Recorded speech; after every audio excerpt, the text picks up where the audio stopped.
Hello there, ladies and gentlemen. Moletrap here, coming at you with Game 5 of Fantasy vs. Calm, the final game.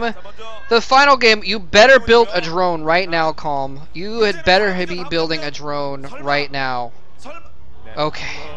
Ooh.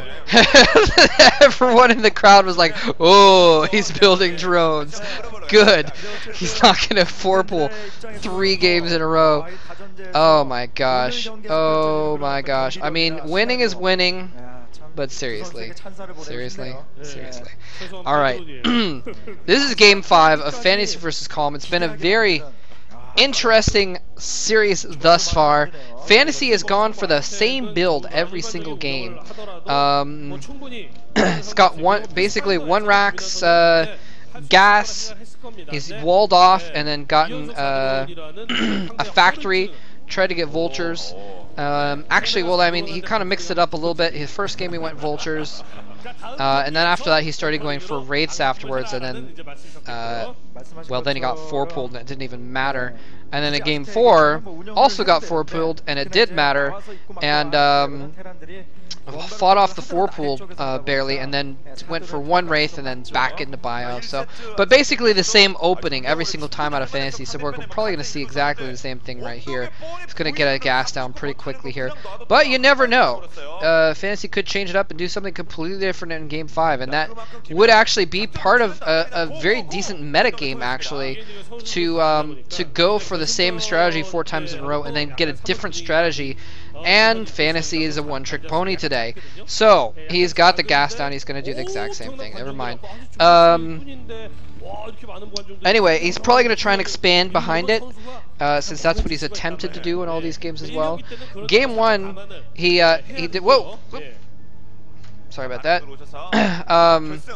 Game 1, he tried to expand behind it, and Calm just went sort of basically mass Hydra, went very quick lurkers, some Zerglings, and was able to shut down the vultures pretty well after a little bit. I mean, first he let 2 vultures kill all of his Zerglings and a bunch of drones when he had 3 Hydralisks running around.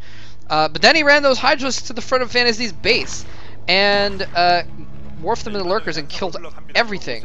So Calm took game 1 that way. Game 2 went the opposite direction, and Fantasy was able to triumph. Then of course the dueling 4-pulls, how to Fantasy successfully defending one and not the other. So here we find ourselves in game 5. Sorry, just recapping everything. Game 5 here. Everything is on the line with this game. Everything. Well, not everything, it's not the finals, but I mean everything is on the line for both these players there, and I'm sorry, let me pause and let this buffer before I continue commentating. Alright, now it's queued up a little bit, I'll keep commentating here. Anyways, what I was saying is, this is game 5. It's all on the line. The winner of this game goes to the finals, and that is where the big bucks are, ladies and gentlemen. I don't know if 3rd, 4th place even get any money in the OSL. Prestige, of course, yes, but 2nd place is much, much, much richer than 3rd in the OSL. So, a lot is on the line. Getting to the finals means they're at least getting a huge chunk of prize money no matter what happens, and it has all come down to this game on the map Aztec, the same map that the first game was played on, which Calm owned the crap out of Fantasy on. So very curious to see how this goes. Fantasy mixing things up a little bit, going for a machine shop on his factory. So doing another slight variation of the same build, basically again here.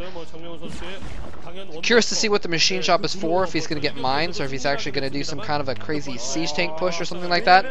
SCV gets back in and it's going to... Oh, I think he spotted the Spire.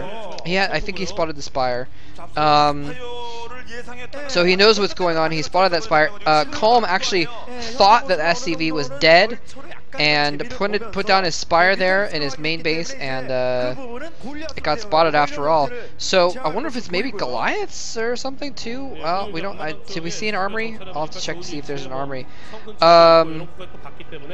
Anyway, regardless, we will see very soon. Okay, never mind. There's vultures. He's going to go for mines with his vultures and then expand behind that. We do see the command center there already. So very interesting. Another factor going on. So he is going to mech.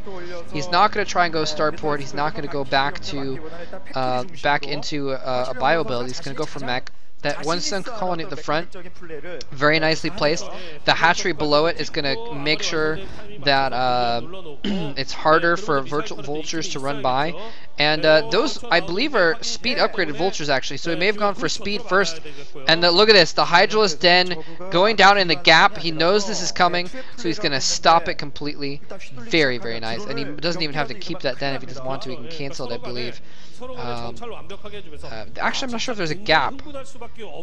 No, I don't think there's a gap anywhere there. So he's actually going to have to kill one of his buildings if he's going to get out after this.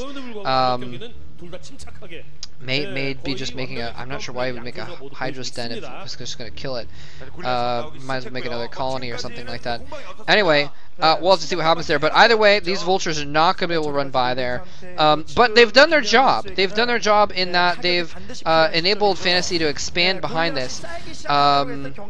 Anyway, Fantasy has got these vultures out in the field. He's going to run them around. He's starting to produce Goliaths here. He's got a single turret being built in there, and he's already sent his SCVs to his expansion, building turrets there as well. Just a single turret in the main, and Fantasy Calm is going for the main first. He could kill off that turret very easily. He's grouping up more Mulus, but there are a few Goliaths there. He's probably researching Charon boosters or Karen boosters, the range upgrade for the Goliaths right now, getting some more Goliaths out as well. And these vultures are making, well, actually, they're not, with that wall in, the vultures actually can't do anything. Normally, the vultures are going to be able to threaten. And look at these, he's diving right in, trying to kill off all these Goliaths. He's trying to repair the Goliath, doesn't work. Trying to repair the turret, doesn't work. Calm is actually getting huge right now, getting a huge advantage, but somehow, it does work. Never mind. I thought that turret was dead, but it did manage to repair that turret, and that actually, along with the second turret there, really saved Fantasy there. So not nearly as significant of an advantage as I thought, actually. Okay, it looks like there is a gap there at the north end of that wall. I don't know if vultures can fit through there. Anyway, Fantasy Calm's going to take a third base with this advantage he has at this point. Vulture a little bit too late to kill off that drone. Hatchery does go down. And now he's producing lots of Goliaths at this point. Probably going to go mass Goliath for now. And if he spots Hydras coming out, then he'll switch up and start producing some siege tanks. He may get siege tanks preemptively, as a matter of fact. Be a good thing to do anyway. But right now, Calm owns the map with those Mulists. He needs to hide behind those turrets. Fantasy cannot move out from his turrets right now. And the production facilities, he might need to pop out a couple extra Goliaths really quick. But once he gets a good dozen Goliaths, then he might feel comfortable moving out and trying to put some pressure on Calm. And so Calm has a little bit of a window where he can expand and get drones and everything, but very soon he's gonna have to worry a little bit about maybe getting some Hydras out to combat those Goliaths. Vulture's really being annoying. Keep running around left and right, and he's not really killing anything, but he's being annoying. He's doing a lot of scouting and just forcing Calm to kind of keep track of his vultures everywhere. Mutas are slower than vultures, but they do have the advantage of being able to fly. Breaking news for you guys there. Vultures cannot fly. And there's the Hydras there. So he does have a gap at the top of that, actually. I'm surprised that it must be that vultures can't fit through that small of a gap, because otherwise he probably would have run by and tried to do some damage. Although maybe he knew that he knew that Spire was coming, so maybe he didn't want to lose his vultures in there. Prefer to have them stick around to be annoying in the long run. He's gonna again. Oh wow! How did that vulture get away? Okay, it doesn't get away. It turns right around into the Hydralisk fire. Actually, he knows there's Hydralisks now, and a fourth base going up for Calm. Very smart. He still has an advantage here. He's going to be able to get out some Hydras, retain his advantage for the moment. The Goliaths still are not going to be able to do too well against those Hydras without a couple siege tanks behind them with siege mode. Anyway, so Calm is just gonna drone up and get stuff going, and he's been keeping track of the front door of Fantasy, so I think he knows that, what just died there? Oh, it must have been a mine. Okay, never mind. I was like, what? How did something die? Anyway, so he knows that there's not too many vultures out in the field. He knows that there's some, and actually these mines being planted around the map are really, really, really crucial. They're going to mean two things. A, that he has really good scouting information for, you know, he's going to see stuff coming. And B, Hydralisks are pinned back now. They cannot go ahead and just do a full frontal assault, because if he tries to attack across the map, he could run into mines that would really, really own his Hydras pretty badly. The mines can just destroy a Hydralisk army very, very quickly. And you see he's sending out his overlords to try and get to those locations so he can kill off those mines eventually. But in the meantime, Fantasy is actually has a little bit of an opportunity to move out, and he's actually coming with a dropship. Calm seems to have no idea about vultures dropping the main 4 vultures. He could get a lot of drone kills here. Calm is on top of it. He runs his drones away. The Mutalisks are coming back as well, so he actually gets very, very minimal losses from this drop. That is actually really, really well played by Calm. Calm is playing really, really well. He's going to get some drone kills still, but the Mutalisks are going to chase those down. Hydralisk there as well. He's going to stop that. I think he got 3 or 4 drone kills. Not too bad. Not too bad. I mean, that's pretty much an even trade. Calm, though, still a little bit drone light at his bases. He's got 4 bases, though, so it's okay. Fantasy needs to start thinking, there you go, about getting a 3rd base is what I was going to say. Probably going to float it north is what I'm thinking. He could go to the west as well. Anyway, whoa, I did not realize Calm had that many forces built up, actually, and he could dive in with the Mutalisks. Oh, a mine killing off a few Hydras, though. Oh, even with the Overlords with speed there, very sloppy by Calm, losing Hydralisks to these mines. All he has to do is make sure the Overlords are a little bit ahead. Here he comes in with the Mutalisks. If he can kill off the Siege tanks with the Mutalisks, the Hydralisks can clean up.